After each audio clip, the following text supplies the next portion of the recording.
Hey guys, Jeff with Henderson Acres here. Going over my brooder setup as I have my chicks coming in. I have 60 chicks coming in a couple of days. I got 40 Cornish Cross and 20 Red Rangers. One thing you want to make sure you have is some chick starter, at least 20% protein. And then you're gonna, when they get older after a couple weeks, you're gonna move over to like an 18 to 16% chicken grower. And that's what I used last year, and I got good results with it. Didn't have any chickens grow too fast and have any kind of health problems. Right when they get back, when I bring them back home, is they're gonna get warm water, 90-degree water, with this Save a Chick electrolyte in it. You know, some people use that, some people use apple cider vinegar, you know, some people use nothing. What I'll also do is when they come, is I'll put their dry feed here, and I'll take some other feed and I'll soak it, and I'll put it in this and put to soak feed. All you do is you put water and feed in there, mix it up, have a little bit of water because the feed will absorb the water, will help expand, them digest it better.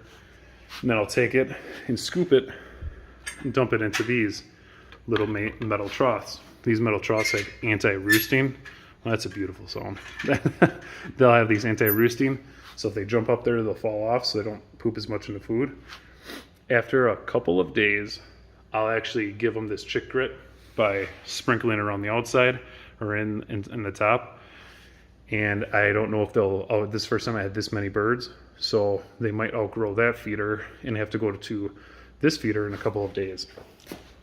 This feeder's a bigger one, obviously, and I'll if I need to, I can add chick grit and sprinkle it on, kind of like you're seasoning the steak, around the outside or in the inside, just to make sure they get a little bit of chick grit as they get older to help digest the food. Then they'll get this water first, and as you can see, there's marbles in there, and they have those marbles in there so to take up the extra space, because you don't want, if you know, it doesn't look like it's really deep, but as you can see, a chick can get in there, get maybe fall in there, can't get out, or even just fall in there, get too wet and get too cold and die. So I don't want that, so I just put the marbles in there. It also helps with them drinking water because there's shiny objects there they'll peck at. What I'll do is I'll start with one water, and then I'll move and add another one. And all this stuff is a little dirty. I gotta clean it up, I know, because it just came out of storage. But I'll use these two waters, and then as soon as it comes to where they're almost drinking all of that water in one day, then I'll move to my Plasson broiler drinker. I really like this. It's spring activated, so as it fills up with water, the weight comes down, and as you can see, the spring shuts off the valve in the inside. It doesn't really say on the website whether this works with just a bucket setup, but it does. You know, you can see it on other people's YouTube videos. They have a nice little connection there. You put that on I'll take that right here, is just covering it up so dust and stuff doesn't get in there. And I'm going to take that and make sure the bucket is just above that. So as long as the bucket is higher than the drinker, water goes downhill, and it's enough water pressure to fill it up and have it work. So I know a lot of people use heat lamps, but I like using these heat plates. They're a little safer. They don't have, you know, it doesn't really get extremely hot. The underside is the only side that gets hot. The top does get a little warm, but it's not enough to get, you can still touch it. And I would definitely recommend either buying the top, or what I'm gonna do for this one is design and make some sort of top so they can't go up there and poop on it, because they won't want to poop on everything. It's all they do, like a little baby, you know, just walking around, eat, sleep, and poop. And what I like to do is I like to keep it on the angle, so if they're cold, they can go farther back, and if they're warmer, they can come closer to the edge where it's not as close to their backs, so they can kind of regulate their heat. And I will keep an eye on them when I see them, and I like to sneak up on them to get it so they don't know I'm really there when I'm watching them, so they just don't scurry underneath there trying to hide. And I will, if they are always underneath there, then I will lower it a little bit, but more likely I have it low. And if they're kind of really staying barely at the edges, then I'll raise it up a little so they go underneath. And then for my actual brooder tub, I use this 300 gallon trough, like water trough from Tractor Supply. I've seen people use the 150. I also seen people use the metal ones, and you can use even a Rubbermaid, like a small little, like those little totes that you have, that they have at the department store that people use for storage.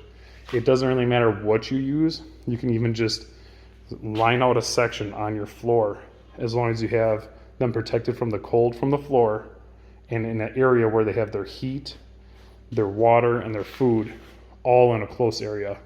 So for these guys, what I'll do is I'm gonna have this area probably like this, and I will have their heat on one side, heat on this side, and then water and food somewhere in the middle, and this section blocked off at first, and then I will open as they get bigger. That cardboard is actually for me to put the feed on top of, maybe the water, but if they get a little bit too wet with it, then I'll probably take that out, because they will eat the wet cardboard because they are very adventurous. They're just learning with their beaks. So what I'll do is that is going to be for underneath their feed to help and keep the wood chips out of their feed. And this is what I use. These boards are what I use for the barrier. So I'll screw these together. I'll put them across there, and then I'll use this board right here to help hold it in place so it doesn't tip. Then I have my flakes. I like using pine shavings. These are the big flake pine shavings from Tractor Supply. I really like them because it's not a lot of dust, and they're not really small pieces, and where they will peck and eat it. And it's done pretty good for me in the past. And then I'll also use these screens from old screen doors. I will lay those across the top. Does two things: keeps the chickens in. Now, Cornish cross, you really don't have to worry about that a whole lot.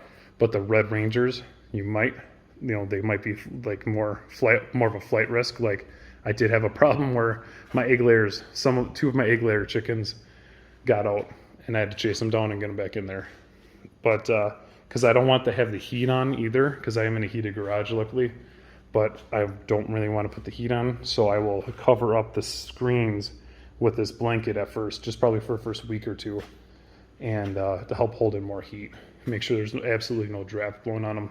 But also got to make sure you have a light on or something for them so they can see their heat, where their heat source is, where their water is, and where their feed is, so they can go in between in case they want to snack in the middle of the night. So what I'm going to do is I'm going to put this all together, and I'll show you guys a video when it's all set up. All right, guys, I just finished up setting up the brooder with the kids.